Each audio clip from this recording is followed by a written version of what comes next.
माझ्या taste of रेसिपीमध्ये आपले स्वागत करते। आज मी तुम्हाला करून दाखवणार आहे शेवळाची भाजी। चला तर मग पाहूया शेवळाच्या भाजीची रेसिपी।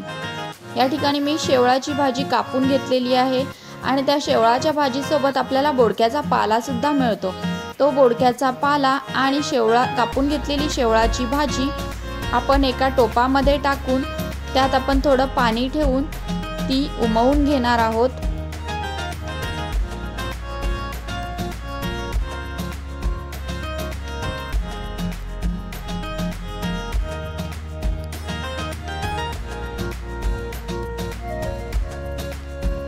भाजी उमवण्यासाठी आपण त्यावर झाकण ठेवून घेऊयात।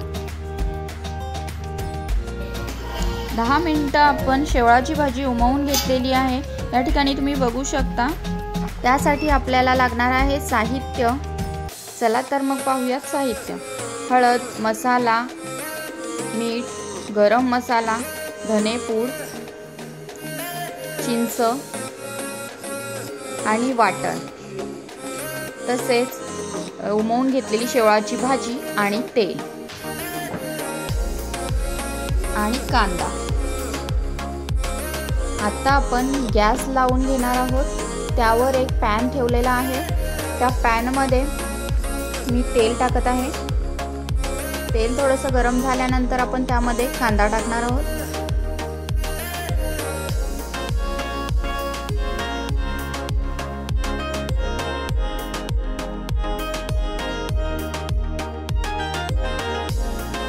कांदा लालसर होईपर्यंत आपल्याला परतून घ्यायचा आहे।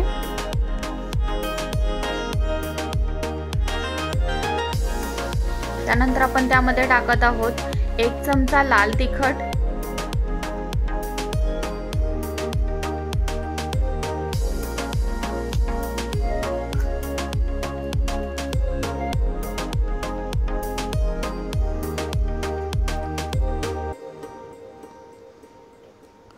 अर्धा चमचा हळद,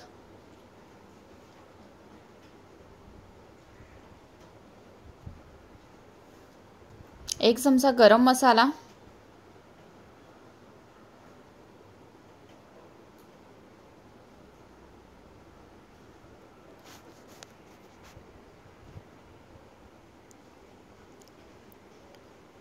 एक चमचा धनेपूड,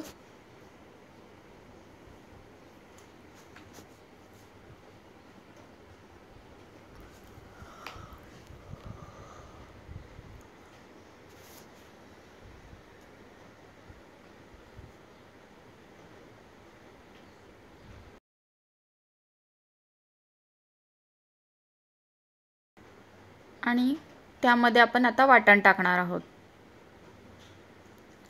वाटण हे कांदा, खोबरं, आलं, लसूण, मिरची आणि कोथिंबीर पासून बनवलेला आहे।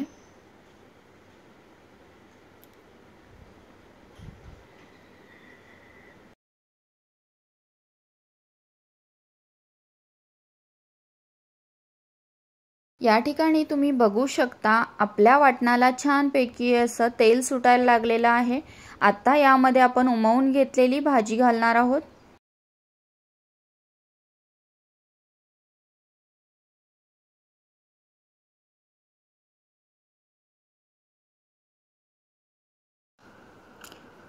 भाजी सर्व बाजूनी एकत्र करून घेऊयात।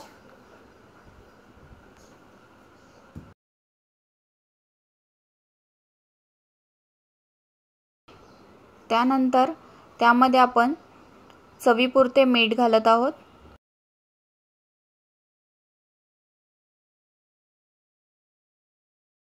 शेवळाची भाजी ही पाऊस पडण्याच्या अगोदर येते।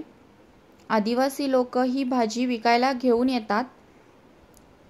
शेवळाची भाजी ही आपल्या आलूवड्यांसारखी थोडीशी घशाला खवखवते, त्यामुळे आपण त्यामध्ये चिंच घालतो किंवा तो बोडक्याचा पाला घालून ती भाजी उमवून घेतो, म्हणजे आपल्याला खवखवण्याचा त्रास होत नाही।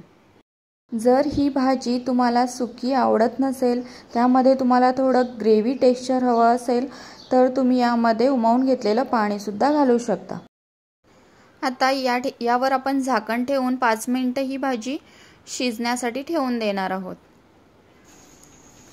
ऑलरेडी ही भाजी आपण उमवून घेतली होती, त्यामुळे हिला शिजायला खूप जास्त असा वेळ लागत नाही. व्हिडिओ आवडला असेल तर लाईक करा, शेअर करा आणि सबस्क्राईब करायला विसरू नका.